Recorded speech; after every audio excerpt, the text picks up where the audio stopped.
O milagre que mudou a vida de Camila.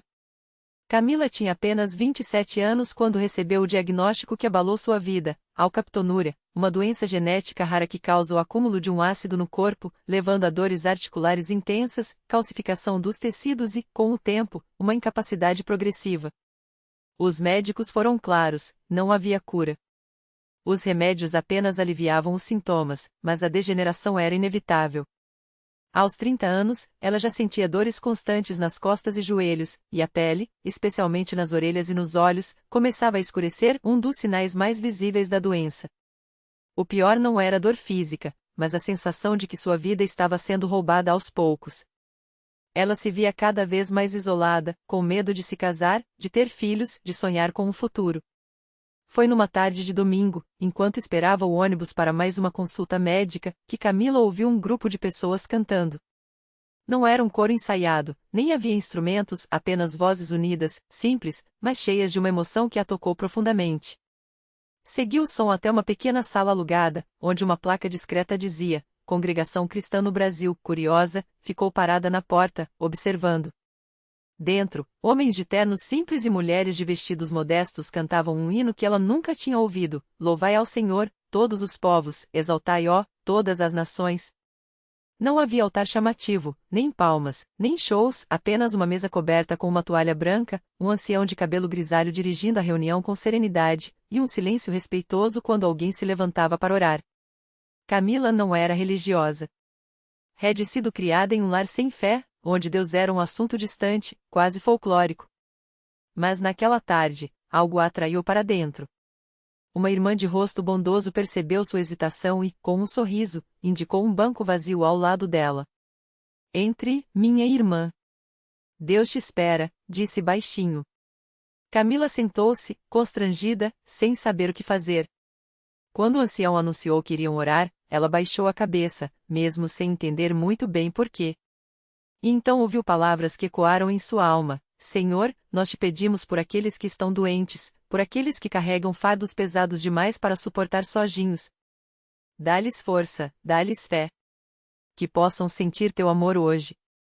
Depois da reunião, a irmã que a receberá, chamava-se Dona Maria, aproximou-se com um copo de água. Você parece carregar um peso grande, minha filha, disse, sem pressa. Camila, surpresa com a percepção daquela mulher, sentiu as lágrimas queimar em seus olhos. Antes que pudesse se conter, contou tudo: a doença, o medo, a sensação de que estava perdendo a batalha. Dona Maria ouviu em silêncio, depois segurou suas mãos com firmeza. Deus não desampara seus filhos. Venha nas próximas reuniões. Ore conosco.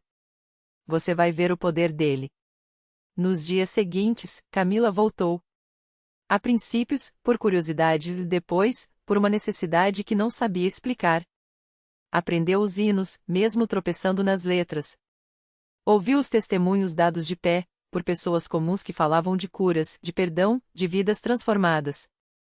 Um irmão contava como havia sido libertado do álcool, uma jovem falava da depressão que a aprisionava até encontrar consolo nas palavras da Bíblia.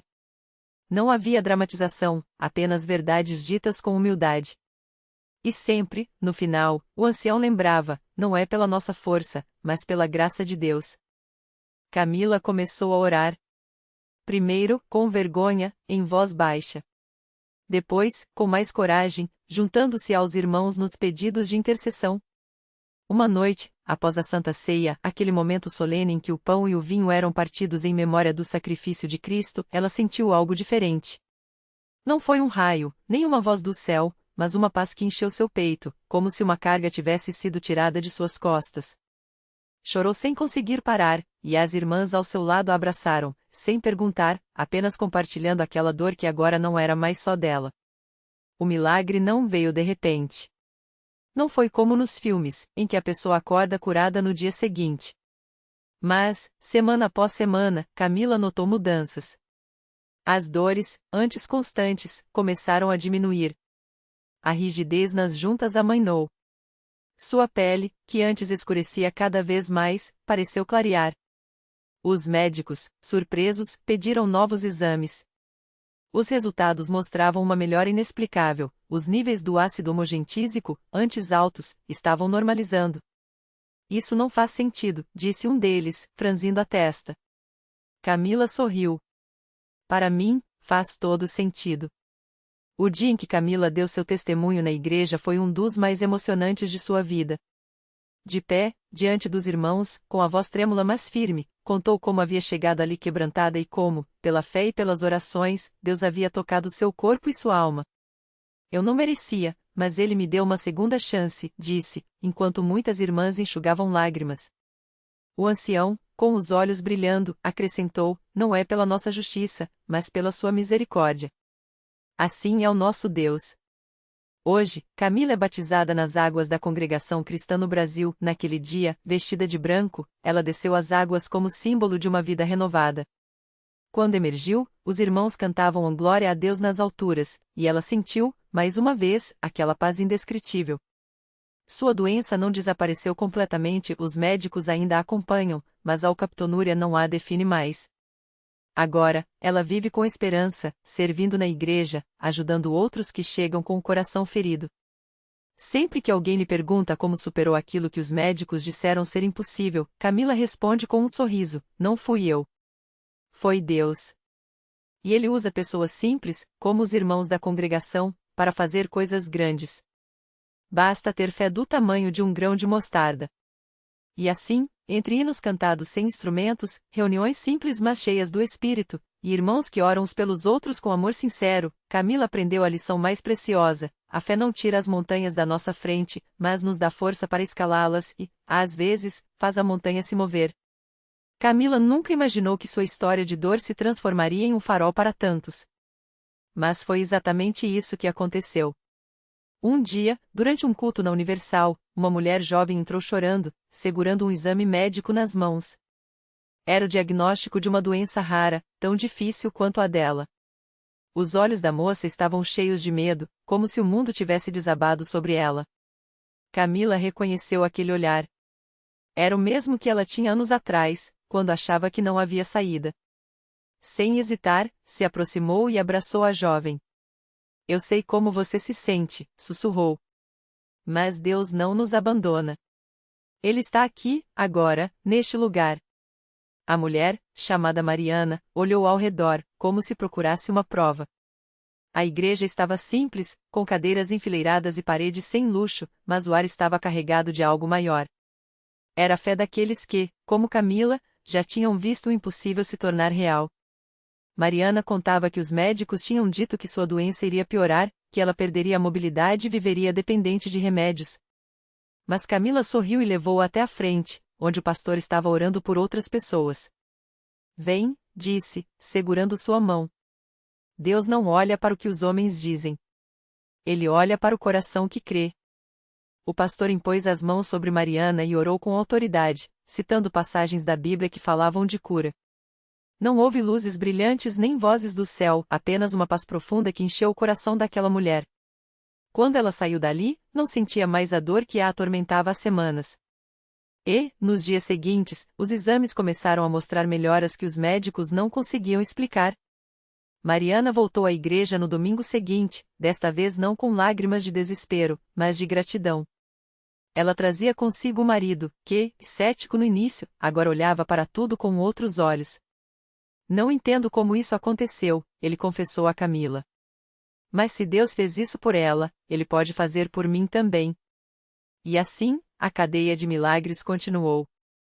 Camila, que um dia pensou que sua vida estava acabada, agora via Deus usando sua história para tocar outras vidas. Não era ela quem curava, não era a igreja que operava milagres, era a fé em um Deus que não muda, que ouve o clamor do seu povo e age quando menos esperamos. As reuniões na Universal seguiam firmes, com pessoas de todas as idades e histórias se reunindo para buscar a Deus. Não havia promessas vazias, nem fórmulas mágicas. Apenas a palavra de Deus sendo pregada com amor, e irmãos que se apoiavam uns aos outros, como uma grande família. Muitas vezes, os milagres não vinham de forma instantânea, mas na persistência, na oração que não desiste, no coração que continua crendo mesmo quando as circunstâncias dizem não. Camila aprendeu que a fé não é sobre ter todas as respostas, mas sobre confiar naquele que as tem. E, enquanto ela via mais vidas sendo transformadas ao seu redor, sua certeza crescia: Deus não escolhe os capacitados, Ele capacita os escolhidos. E, naqueles bancos simples, entre pessoas comuns, ele estava escrevendo histórias de vitória que o mundo não poderia explicar. Hoje, quando Camila olha para trás, não vê mais uma vida limitada pela doença, mas uma jornada de propósito. Sua alcaptonúria ainda existe nos registros médicos, mas não mais em seu espírito. Porque, no final das contas, o maior milagre não foi a cura do corpo, mas a transformação da alma e a certeza de que, onde há fé, Deus faz o impossível se tornar real. Camila nunca imaginou que, anos depois daquela noite em que entrou arrastando os pés pela Universal, ela estaria de volta ao mesmo lugar, mas dessa vez não como uma pessoa quebrada, e sim como um testemunho vivo do poder de Deus. Agora, era ela quem estendia a mão para outros que chegavam com o mesmo desespero que um dia a consumiu. Não com palavras bonitas ou promessas vazias, mas com a marca de uma batalha vencida e a convicção de quem sabe que, quando Deus toca uma vida, nada volta a ser como antes. Foi numa terça-feira à noite, durante a corrente de libertação, que ela viu ele, um jovem de não mais que 20 anos, encurvado sobre si mesmo, os olhos fundos como se já tivessem chorado todas as lágrimas possíveis. O rapaz, chamado Lucas, sofria de uma doença degenerativa que os médicos tinham dado como sentença final. 3 anos, no máximo, disseram. Mas ele já não aguentava mais nem 3 dias. A dor era tão intensa que, às vezes, desejava que o fim chegasse logo. Quando Camila se aproximou, sentiu como se estivesse olhando para o seu próprio passado. Aquele cheiro de hospital que impregnava suas roupas, aquele tremor nas mãos que tentavam esconder o medo. Eu não aguento mais, irmã, ele sussurrou, a voz quebrada. Já orei, já clamei, já fiz de tudo, mas parece que Deus não me ouve. Camila se ajoelhou ao lado dele, sem pressa. Sabia que não adianta falar sobre milagres quando a alma está esmagada. Então, fez o que ninguém mais tinha feito, ouviu. Ouviu sobre as noites em claro, sobre a mãe que chorava no quarto ao lado, sobre a raiva de Deus que, às vezes, tomava conta dele. E, quando Lucas finalmente se calou, exausto, ela segurou suas mãos, aquelas mesmas mãos que tremiam como as dela tremiam antes, e disse: Eu também achei que Deus não me ouvia. Até o dia em que entendi que Ele não só ouve, como age. Mas não do jeito que a gente quer, e sim do jeito que a gente precisa. E então, Camila começou a contar.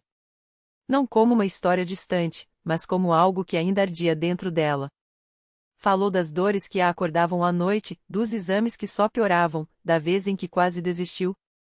Mas também falou daquela voz que, no meio do desespero, sussurrou: Confie em mim.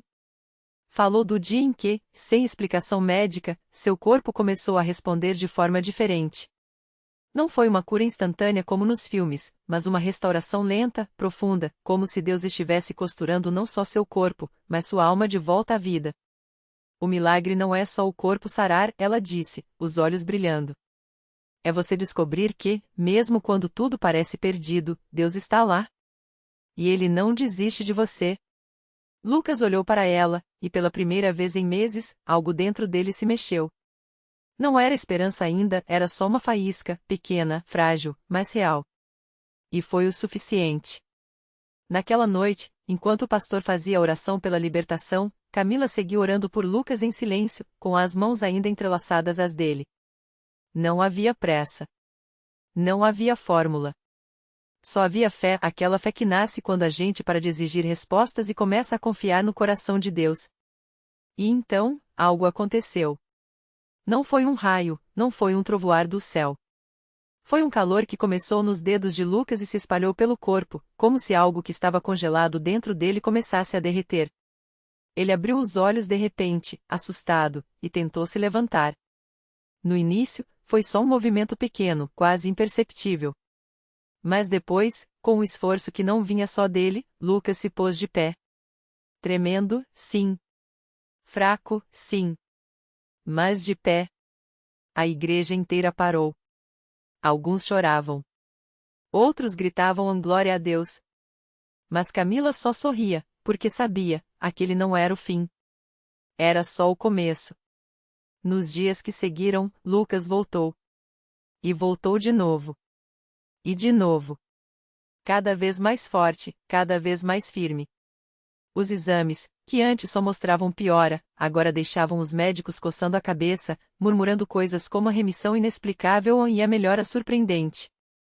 Mas Lucas já não precisava de explicações. Ele tinha visto com seus próprios olhos, onde os homens dizem é impossível, Deus diz eu sou possível.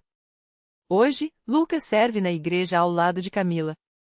Ele não corre maratonas, não levanta pesos, mas caminha com uma força que não vem dos músculos, e sim de uma alma que foi resgatada. E toda vez que um novo rosto chega à Universal com o peso do mundo nas costas, eles estão lá não para dar respostas prontas, mas para dizer, nós também já estivemos aí. E se Deus fez por nós, Ele fará por você. Porque milagres não são só coisas que acontecem com a gente. Milagres são coisas que acontecem dentro da gente. E quando a gente deixa Deus escrever a história, até as cicatrizes se tornam testemunhos. A vida de Lucas e Camila virou um farol na igreja. Não eram pastores, não tinham títulos, mas tinham algo que nenhum diploma poderia dar, uma fé que tinha sido testada no fogo e saído mais forte. Toda quarta-feira, eles chegavam cedo para ajudar a organizar as cadeiras, arrumar os folhetos e, principalmente, para ficar de olho naqueles que chegavam com o olhar perdido, como eles já tinham chegado um dia. Foi numa dessas quartas que conheceram a Dona Maria. Uma senhora de mãos calejadas, que carregava nas costas não só a bolsa de compras, mas um fardo muito mais pesado, o diagnóstico de câncer no útero que os médicos tinham dado como sem solução. Ela entrou arrastando os pés, como se cada passo fosse uma batalha. Camila viu aquela postura curvada e não hesitou. Abraçou-a sem nem saber o nome dela. Minha filha, eu não sei se ainda tenho força para lutar, confessou Dona Maria, com a voz trêmula. Lucas, que estava ao lado, colocou a mão no ombro dela e disse baixo, mas firme. A força não é sua, Dona Maria. É dele. E ele não desiste da gente. Ela olhou para os dois, como se quisesse acreditar, mas o medo era maior. Então Camila pegou sua mão e levou até o altar. Não foi com palavras bonitas, não foi com promessas vazias. Foi com lágrimas nos olhos e uma oração que saía do fundo da alma. Senhor, a senhora já carrega tanta coisa sozinha. Hoje, o Senhor vai carregar ela. E ali, entre os irmãos que cantavam e oravam, algo mudou. Não foi no mesmo instante, não foi como um raio. Mas nos dias que seguiram, Dona Maria começou a sentir uma paz que não fazia sentido. As dores, que antes a acordavam de madrugada, foram diminuindo. Os exames, que antes só traziam más notícias, começaram a confundir os médicos. Inesperado, inexplicável, remissão espontânea, palavras que ela ouviu, mas que não explicavam o que seu coração já sabia, Deus tinha ouvido. Um ano depois, Dona Maria voltava à igreja, mas dessa vez não era para pedir. Era para agradecer. E trazia consigo a neta, uma adolescente rebelde que tinha se envolvido com más companhias. A menina entrou de cabeça baixa, de braços cruzados, como se quisesse provar que nada daquele lugar ia mudar ela. Lucas sorriu. Ele conhecia bem aquele olhar. Eu também já achei que nada podia me ajudar, ele disse, mostrando as marcas nas pernas, agora cobertas pela calça, mas que ele sabia que estavam lá. Até conhecer alguém que muda até o que a gente acha que não tem jeito. A neta de Dona Maria, a princípio, revirou os olhos. Mas algo naqueles dois, na calma de Camila, na determinação de Lucas, fez com que ela ficasse. E quando, semanas depois, ela se ajoelhou no altar chorando, não foi por fraqueza. Foi porque, pela primeira vez, sentiu que valia a pena lutar. Hoje, a família de Dona Maria é outra. A mesa que antes era um lugar de silêncio e preocupação agora é cheia de risadas e agradecimentos. E toda vez que alguém novo chega à Universal com o coração partido, eles estão lá. Não para julgar, não para dar sermões. Mas para estender a mão e dizer: a gente já esteve onde você está. E se Deus nos tirou de lá, Ele vai tirar você também. Porque milagres não são só as curas que a gente vê. São as vidas que a gente toca. São as coragens que renascem. São as histórias que, quando a gente pensa que acabaram, é só o começo de algo que Deus já tinha planejado. E na Universal, todo dia é um novo capítulo. Todo dia, alguém descobre que, não importa o tamanho da batalha, a vitória já tem dono. E foi assim que a vida de Dona Maria se tornou um farol para tantos outros que chegavam à igreja arrastando o peso de suas dores. Ela, que já tinha chorado até não ter mais lágrimas, agora sorria com uma paz que só quem já foi resgatado das trevas conhece. Não era um sorriso forçado, daqueles que a gente vê em quem ainda está tentando se convencer de que tudo vai ficar bem. Era um sorriso que vinha de dentro, como se o próprio Deus tivesse colocado um pouco de sua luz nos olhos dela. Um dia, uma moça chamada Juliana entrou na Universal com o olhar perdido, as mãos tremendo e o coração apertado. Ela tinha acabado de descobrir que o marido, pai de seus 2 filhos pequenos, a traía há meses. A dor era tão grande que ela não conseguia nem chorar, só sentia um vazio que parecia sugar todas as suas forças. Foi quando viu Dona Maria, de pé perto da entrada, com aquele mesmo olhar que já tinha visto tanta coisa, mas que agora brilhava com uma esperança que Juliana não entendia. Minha filha, você não está sozinha, disse Dona Maria, puxando-a para um abraço apertado, daqueles que a gente sente que é de verdade. Eu já estive onde você está. Já achei que não tinha mais jeito.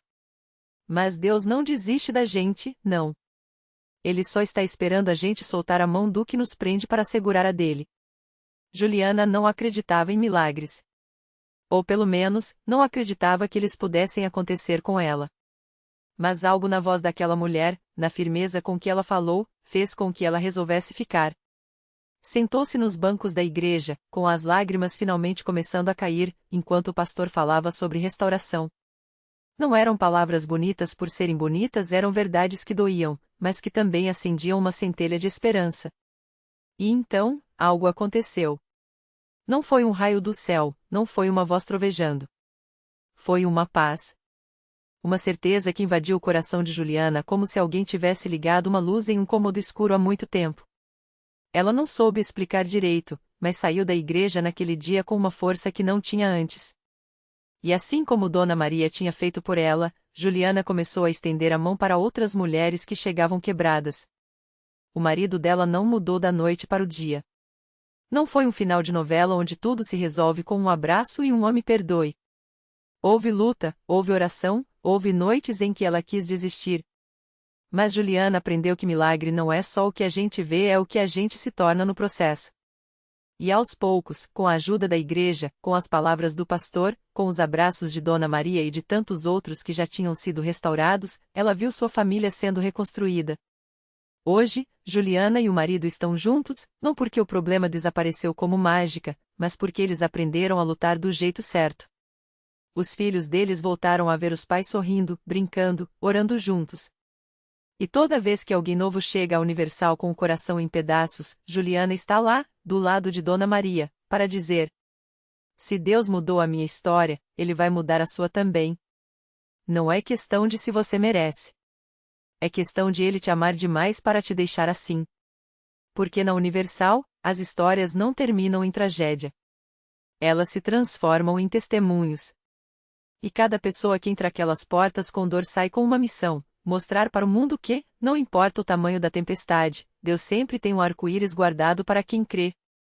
O arco-íris depois da tempestade. A última peça do milagre veio quando menos esperavam. Num domingo de manhã, enquanto Juliana e o marido seguiam para a Universal de mãos dadas, algo que há anos parecia impossível, o filho mais velho, Lucas, de 12 anos, puxou a blusa da mãe e perguntou: mãe, a gente ainda é uma família de verdade?